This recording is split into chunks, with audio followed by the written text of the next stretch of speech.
Un país pequeño con una gran densidad de población que ha sufrido corrupción, violencia y mucha pobreza. Es el tercer mundo en su máxima expresión, que pues es donde yo vivo, El Salvador, también conocido como el Pulgarcito de América, un país que ha estado en boca de muchos desde la llegada de Nayib Bukele. En este video vamos a hacer un resumen de toda su historia para que te pongas en contexto. Así que bienvenido a un nuevo episodio del Entendiendo Show y veamos la historia de El Salvador. La región inicia en la época precolombina, es decir, antes de la conquista de América, gracias a los pipiles, quienes hablaban náhuatl o náhuatl y adoran al dios de los aztecas, Quetzalcóatl. El Salvador antes era una tierra muy fértil para la agricultura, de ahí viene el nombre Cuscatlán, nombre de la región, se llamaba el señorío de Cuscatlán, tenía su bandera y todo. En la conquista de América los españoles son vencidos por el mítico Atlacatl, en lo que ahora se conoce como Antiguo Cuscatlán, que luego al pasar los años España terminaría ganando la batalla, y es cuando empieza el mestizaje, es decir, la raza se combina y el idioma español empieza a predominar en la región. España estaba en la época de la lucha de tierras, incluso tuvieron grandes batallas contra los musulmanes por intereses religiosos y políticos. Al ganar batallas dieron gracias al divino Salvador del mundo, es decir, Jesús, pues ellos proponían que Dios ayudó a que ganaran todas esas batallas, razón por la cual el 12 de octubre de 1492, cuando Colón inaugura la colonización, al primer pedazo de tierra que llegó le puso San Salvador en honor a todas estas hazañas. Pero a lo largo del tiempo el nombre migró a la zona de Cuscatlán. Los españoles al conquistarla la bautizaron como la Villa San Salvador.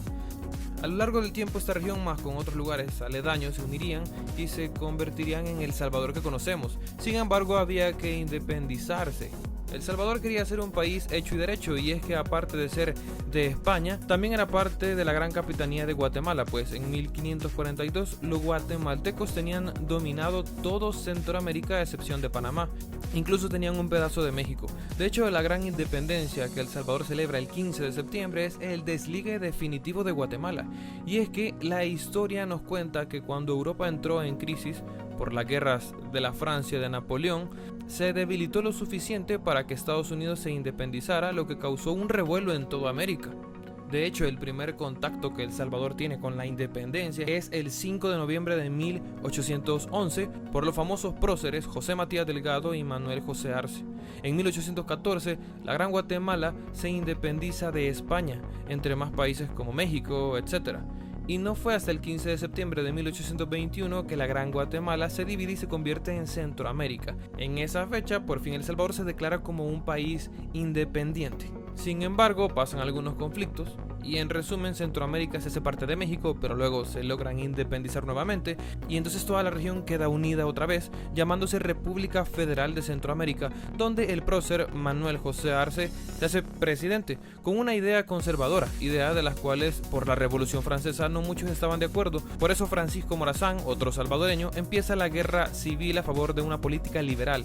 Luego de derrocar a Arce, la Gran Centroamérica queda inestable otra vez y no pasó mucho para que el 2 de febrero de 1841 se volviera a dividir.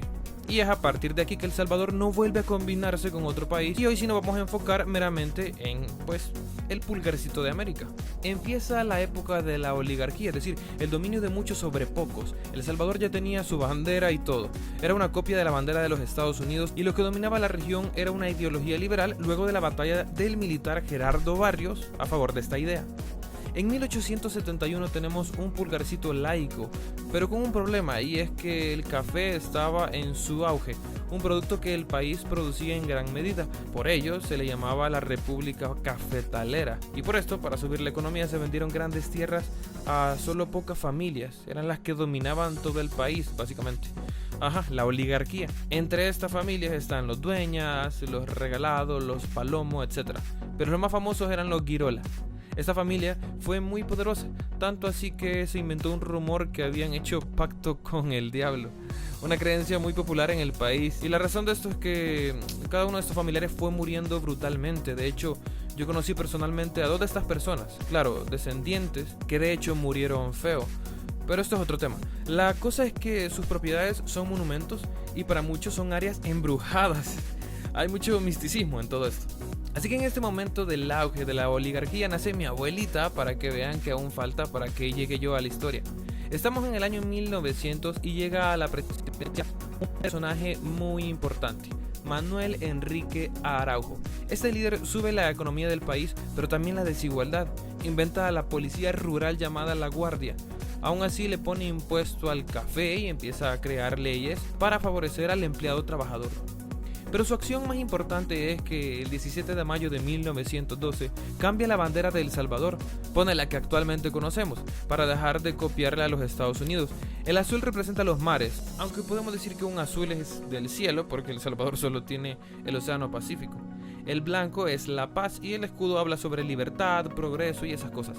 Mucho después se oficializarían los símbolos patrios, como el árbol maquilisguat, la flor de izote y el toro goz. Araujo muere al ser atacado por civiles, muere siendo atendido en el hospital, lo que nos dice que pues no todos le apoyaban. Años después pasa el primer desastre de El Salvador, el primero de muchos. Cae el precio del café, el gran valor que tenía este país, por lo que la economía entra en crisis, el estado colapsa y como ya había una gran militarización desde la invención de la Guardia, los militares toman al gobierno y empieza la era de la militarización. Aquí nos encontramos con un país en pobreza, desigualdad y ahora con una dictadura militar. De todos los más sonados, el militar más famoso fue el general Maximiliano Hernández Martínez. Se dice que este general mató a más de 35,000 civiles. Les cortaba las manos a los que se encontraban culpables de robo.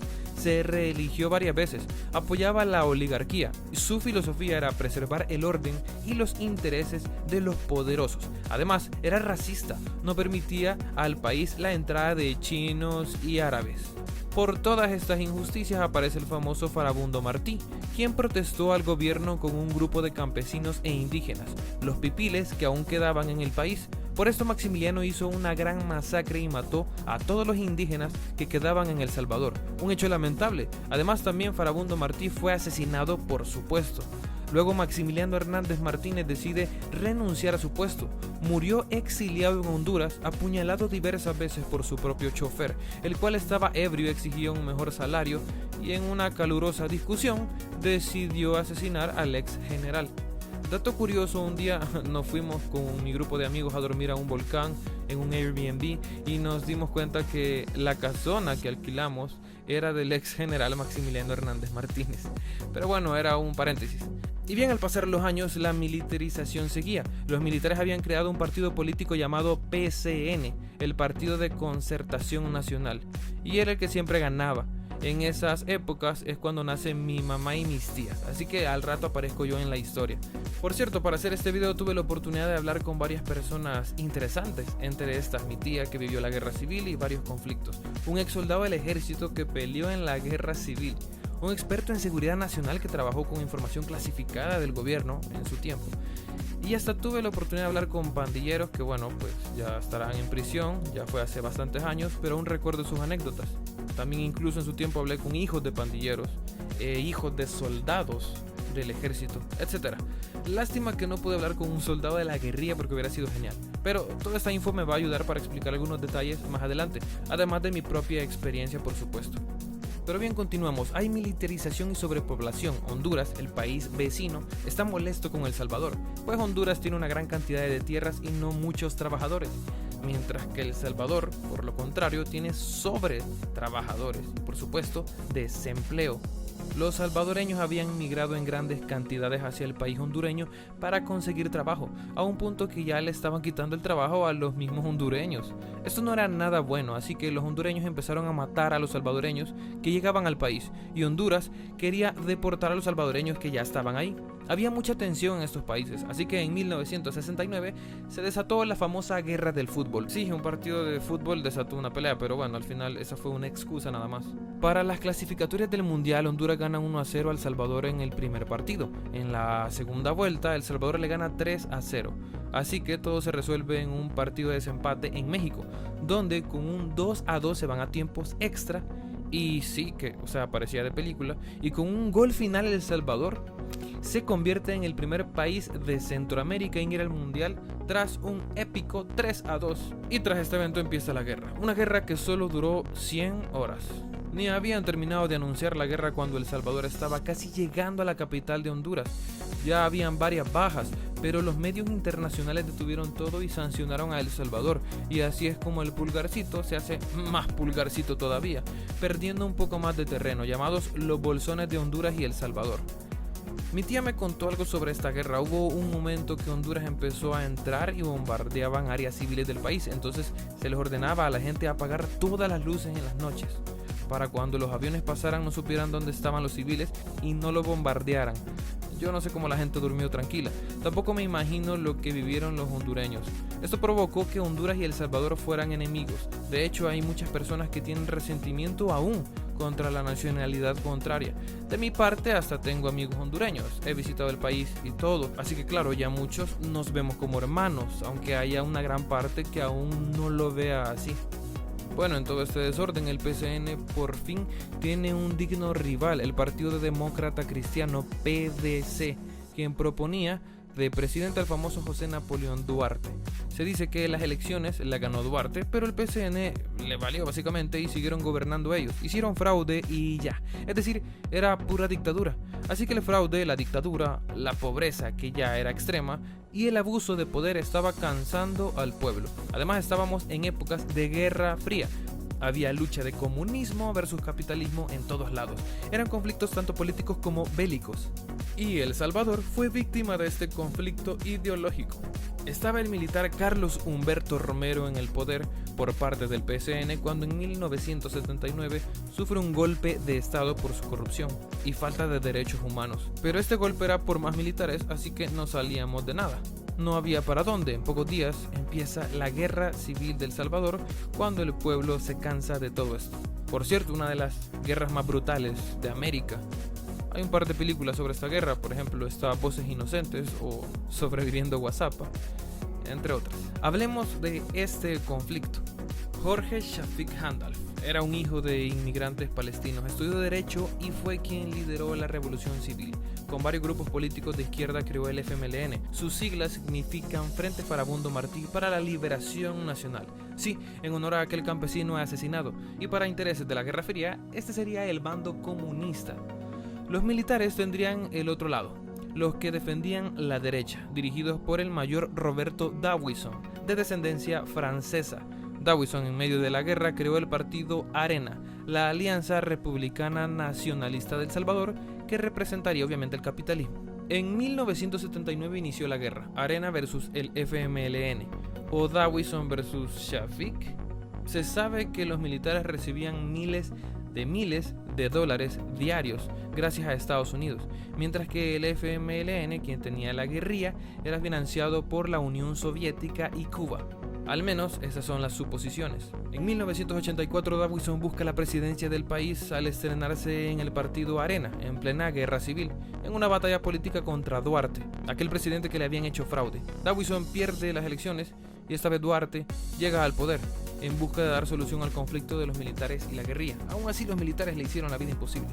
No solo le limitaban todas sus acciones, sino que lo llegaron a herir e incluso secuestrar a su hija. Una triste historia para este expresidente que sufrió por parte del ejército e incluso de la guerrilla. Por un cáncer de garganta, D'Aubuisson no puede seguir compitiendo en la política. Nunca fue presidente, por eso el siguiente en llegar fue Cristiani, quien ganó con la propaganda de prometer que iba a acabar con la guerra civil, la cual de hecho lo logra, firmando los acuerdos de paz en México en el año 1992, después de 12 años de una horrible guerra. Pero bueno, ahorita solo hemos hablado de la guerra civil en efectos políticos. Vamos a entrar en materia a temas más duros, los conflictos bélicos. Tanto el FMLN como Arena hicieron muchas cosas horribles. Tanto así que hay muchas personas que al terminar la guerra odiaban a uno de los dos partidos y defendían a muerte el otro. Yo he conocido de los dos bandos y entiendo sus pensamientos. Por ejemplo, hablemos de la guerrilla. Para muchos eran terroristas, bombardeaban y destruían propiedades que afectaban al Estado y a muchos civiles, por supuesto.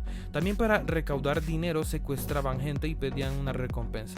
En la mayoría de los casos lo hacían con gente adinerada, así que ya te imaginarás, la gente que sufrió cualquiera de estos altercados, o al menos lo vio en personas cercanas, jamás iba a apoyar a la FMLN. Y por otro lado estaba el ejército, quienes reclutaban a los jóvenes del país y abusaban con su poder militar. Hay muchas cosas feas que hicieron. Una de las más sonadas es el caso de Monseñor Romero. Óscar Arnulfo Romero era un sacerdote que se hizo famoso en el país durante la guerra. Sus homilías se centraban en la paz y en la denuncia de la violencia. Era tan impactante su mensaje que para muchos era la voz del pueblo. Esto no agradaba a los militares y aunque no está confirmado todavía, pero las acusaciones parecen apuntar que sí, o sea, todos sabemos que sí en secreto, el mayor Roberto Dawison daría la orden para matarlo en medio de su homilía, algo que enojaría mucho a la población salvadoreña. Además, a Dawison también se le acusó de la matanza de los jesuitas, estudiosos cristianos que denunciaban las atrocidades de la guerra, y aparecieron todos muertos en la universidad donde trabajaban. Pero sin duda el hecho más horrible de la guerra fue la masacre del Mozote.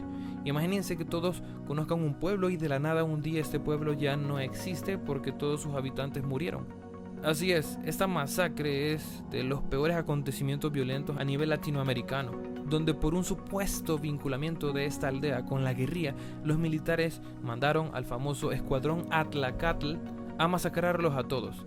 Casi 1000 personas murieron en horas, todo dirigido por el militar Domingo Monterrosa, quien moriría en su avión de combate. Los militares dicen que fue por una falla del avión, pero realmente por gente con la que hablé sé que los guerrilleros le hicieron creer a Monterrosa que él había encontrado la radio de la guerrilla y se la llevó de trofeo en su avión, la cual tenía una bomba que fue detonada en el aire, y los guerrilleros celebraron su muerte luego con un gran fiestón. Este militar murió dejando un hecho histórico terrible y fue ocultado, y no fue hasta que una señora que logró sobrevivir y escapar contó y denunció este hecho. Otros acontecimientos que sé de la guerra es gracias a mi tía, quien estudió en la Universidad Nacional de El Salvador, universidad donde se escondían muchos guerrilleros, por lo que ese lugar tenía la costumbre de recibir ataques de vez en cuando.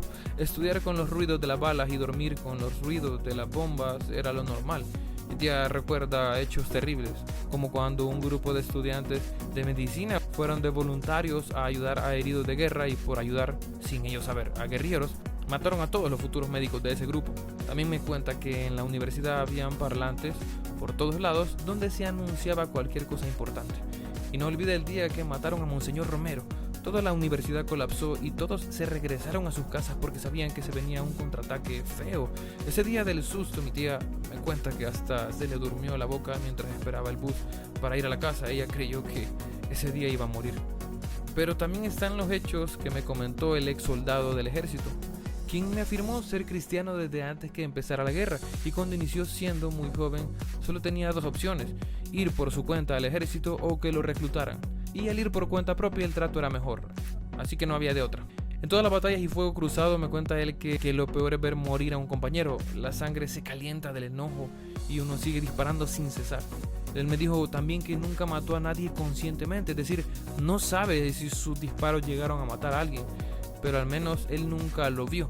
Y vivió hechos terribles, desde ver morir a todo su escuadrón mientras él se había alejado de la zona por ir al baño y luego huir, o quedarse días abajo de un tronco escondido sin comida y sin nada por estar a la acecha de un francotirador o sniper, pues, que él no sabía de dónde le estaba disparando. Pero lo más interesante de todo es que en un momento él dejó de valorar la guerra y quitó su esfuerzo y empeño en las batallas por una situación que en un momento él presenció, pues él llegó a ser respetado y fue subiendo de rango poco a poco, y un día llegó al punto que le confiaron un pequeño deber: cuidar y vigilar la zona donde habría una reunión importante de los líderes, tanto del FMLN como de Arena. Esto en medio de la guerra, claro. Mientras él cuidaba el lugar, no pudo evitar asomarse y ver lo que estaba pasando en esa reunión. Lo que vio le hizo reflexionar.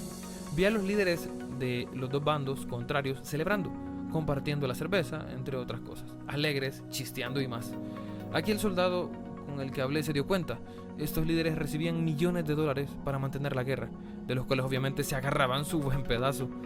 Entre más pasaba la guerra, más ricos se hacían. Era un negociazo que enriquecía a otros, mientras pues los demás mueren. Decepcionado fue como él llevó las últimas batallas de la guerra. Ya luego llega la culminación de la guerra en 1992, que por cierto es el año en que nace mi hermano mayor.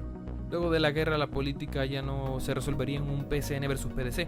Estos pasarían a segundo plano. Empezaría un bipartidismo, Arena versus FMLN. Entre estos estarían los ganadores y futuros líderes, que con lo ya antes mencionado, corrupción era algo de plantilla. por default. Y todo esto justo en un momento difícil, la postguerra. Y sus consecuencias. La peor y más sonada de estas son las maras. Como vimos, la guerra civil fue horrible. ¿Y quién quiere estar en un país en constante guerra? La violencia aumentaba y la economía bajaba, por lo que parecía ser que una de las mejores decisiones que alguien podría tomar era irse a otro país. Muchos países ayudaron, de hecho, daban asilo, pero gran parte de la población, al no conseguir esto, decidieron irse por la, para aquella entonces, vieja confiable, ir por el sueño americano. Para ser más específicos, ir a Los Ángeles, California, en Estados Unidos.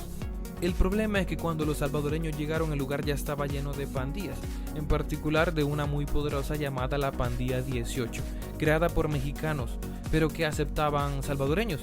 Y estas influencias hicieron que muchos inmigrantes, al no tener más opción, se unieran al grupo, para tener protección y un poco de recompensa económica.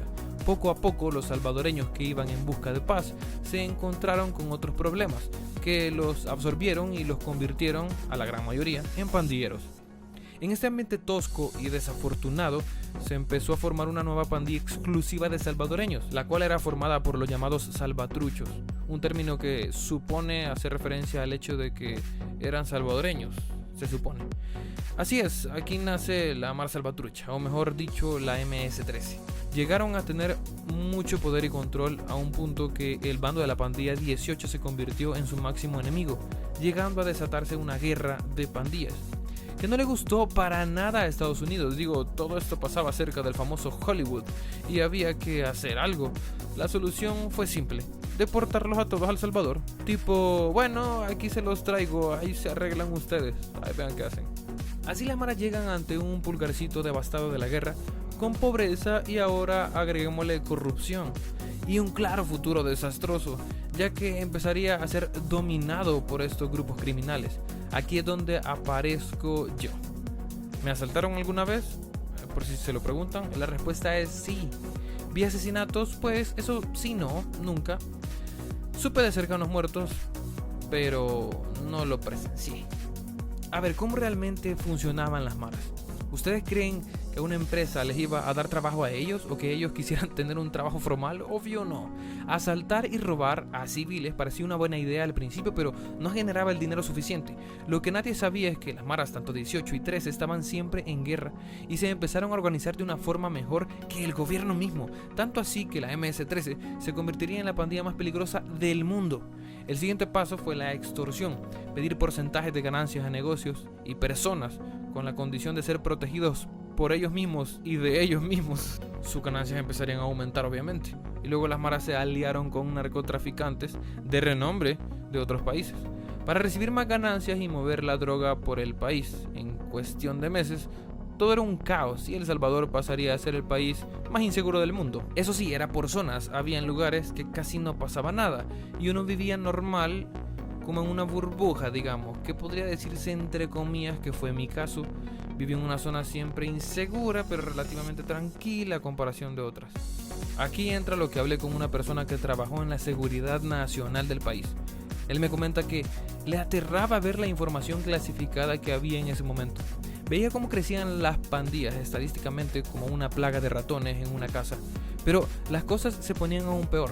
Se sabía que los cárteles de droga no le pagaban a las pandillas con dinero, sino con más droga, y ellos tenían que liquidarla, es decir, convertirla en dinero. Entonces las maras se dedicaban a llevar drogas a los jóvenes para luego que estos se hicieran adictos, vendérselas. Además, la economía del país era tan mala que afectaba a tantas familias que muchos jóvenes, en su desesperación por falta de recursos e incluso de afecto, optaban por ser parte de estos grupos criminales que les ofrecían pues una familia.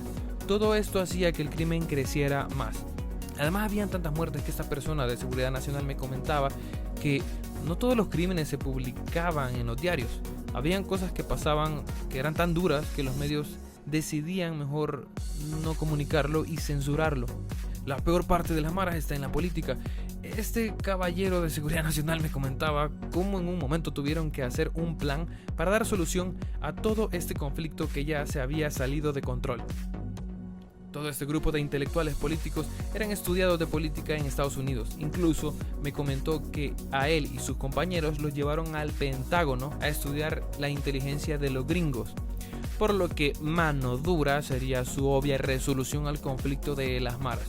El plan que ellos crearon era hacer un estado de excepción en el país, lo que quiere decir suspender los derechos humanos de la población. Luego, declarar a todos los integrantes de las maras como terroristas y capturarlos, que literal es casi calcado lo que hizo Nayib Bukele.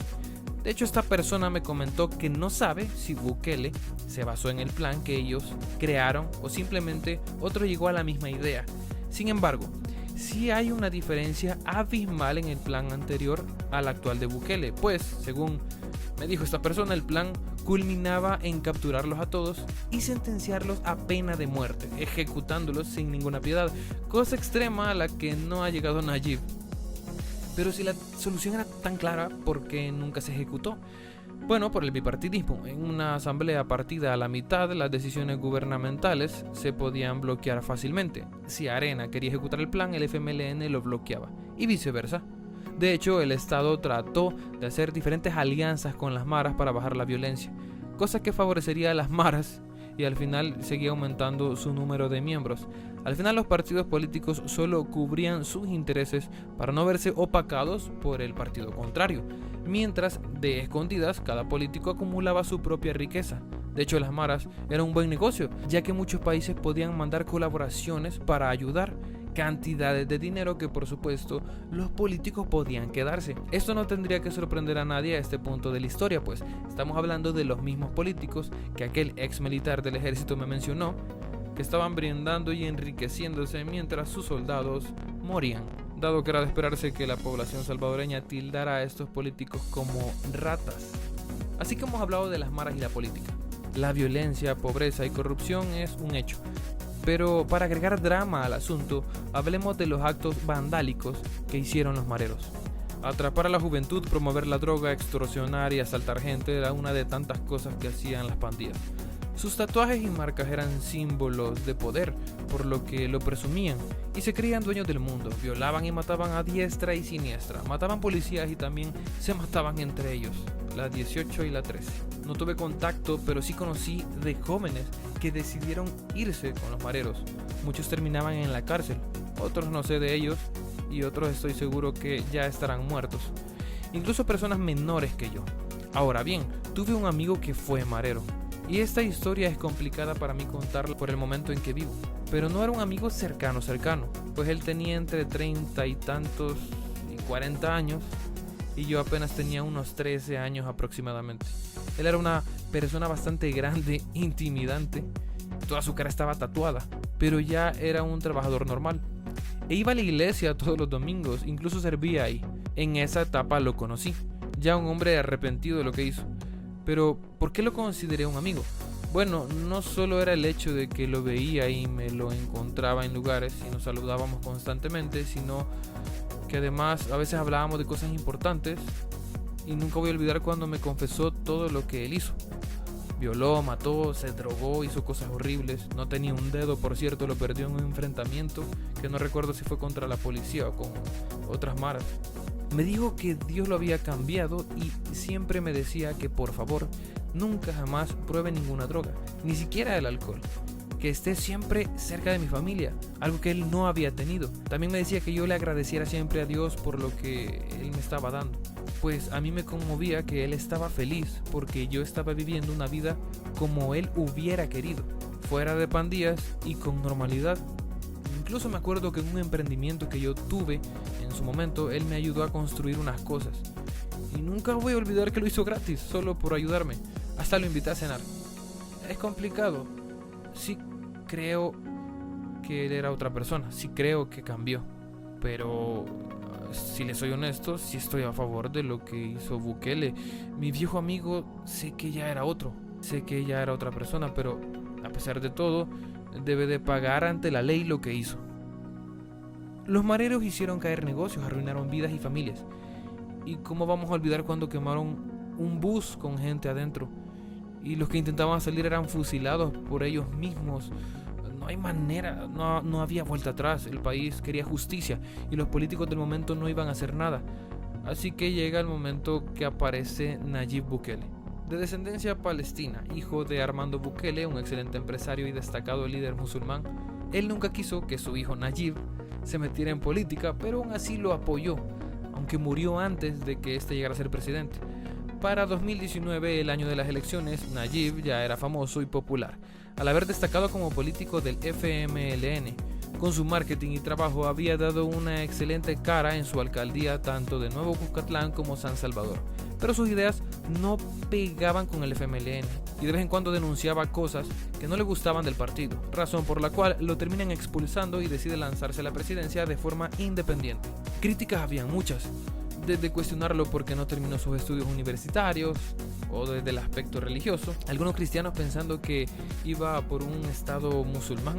También otro conflicto que fue por el hecho del bipartidismo, que trató de todas formas de que Bukele no pudiera participar en las elecciones de ese año, con un partido que él mismo había creado llamado Nuevas Ideas, teniendo que aliarse a Gana, que es con el partido que logró ganar las elecciones, el cual fue creado por Tony Saca, un expresidente de Arena que está en el top de los presidentes que más robaron al país, y de hecho actualmente está en prisión. Lo recuerdo muy bien, el día de las elecciones parecía un festival en el país. Arena y el FMLN andaban celebrando en campaña. De hecho, Arena estaba muy confiado, puesto que habían arrasado en las elecciones anteriores para la alcaldía. También muchas personas que fueron a votar por Nayib andaban vestidos de árabes, como un gesto de apoyo a la ascendencia arábica de Bukele. Con mi grupo de amigos hicimos tour por toda la ciudad, yendo a diferentes sedes que a cada uno de nosotros nos tocaba votar. Así que digamos que anduvimos en muchos lugares. Y recuerdo incluso que la última sede que llegamos justo estaban cerrando y un amigo hizo un voto a última hora y aún lo molestamos a día de hoy porque lo anuló, hizo voto nulo. Y ya que estábamos cerca de su casa, vimos el conteo de votos en su casa. Para serle sincero, de mi grupo de amigos, pocos votaron por Nayib. Además, recuerdo que Nayib puso un tweet animando a que todos vayan a votar, que no se confiaran, por lo que dio la sensación como que iba perdiendo y él lo sabía, o algo así. Pero nada más alejado de la realidad. Recuerdo que los conteos marcaban 10 votos por Nayib, 1 por el FMLN, 5 por Nayib, 1 para Arena, 15 por Nayib, 1 para Arena. Y así simplemente Bukele ganó en primera vuelta y por arrasada. Al empezar su mandato es cuando se empieza a hablar de él y El Salvador. Empieza a tener renombre internacional Bukele, empieza a tener aciertos desde el manejo que tuvo en la pandemia del 2020.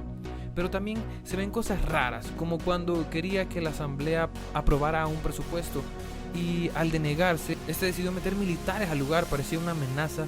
Además se puso a orar y a decir que hablaba con Dios en plena asamblea. Eso fue medio raro, la verdad, y entiendo que estuviera molesto porque a lo largo de la historia siempre se busca meter zancadilla a las buenas obras con tal de mantener intereses. Pero la manera estuvo extraña. Muchos también le critican porque hace mucho uso del comodín de Dios en sus comunicados. Luego también tenemos el conflicto del Bitcoin, etc. Sin embargo, llega el momento en el país de votar por los diputados en la asamblea y nuevamente es una arrasada. Todo el lugar se llena del color celeste del partido de Bukele. De esta manera tenemos un hito en la historia de El Salvador. Ya no hay forma de bloquear obras o meterse zancadillas, como lo hacía el bipartidismo, pues en ese momento Nayib Bukele tenía el control absoluto.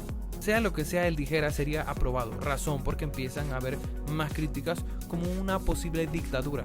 El punto es que con esta libertad Bukele empieza la guerra contra las pandillas. Le llamó el Plan Control Territorial. Los mareros empezaron a ser afectados en diferentes áreas, entonces se molestaron, empezaron a hacer matanzas y los muertos se empezaron a elevar. Esto no le gustó nada, pero nada a Nayib Bukele, así que decidió activar el último paso, el estado de excepción. Era marzo, un fin de semana en la noche. Como de costumbre habíamos salido a cenar con mis amigos. Ya de por sí a nuestros papás no les gustaba la idea por cómo estaba la situación en ese momento. Igual fuimos. El restaurante estaba lleno, de hecho.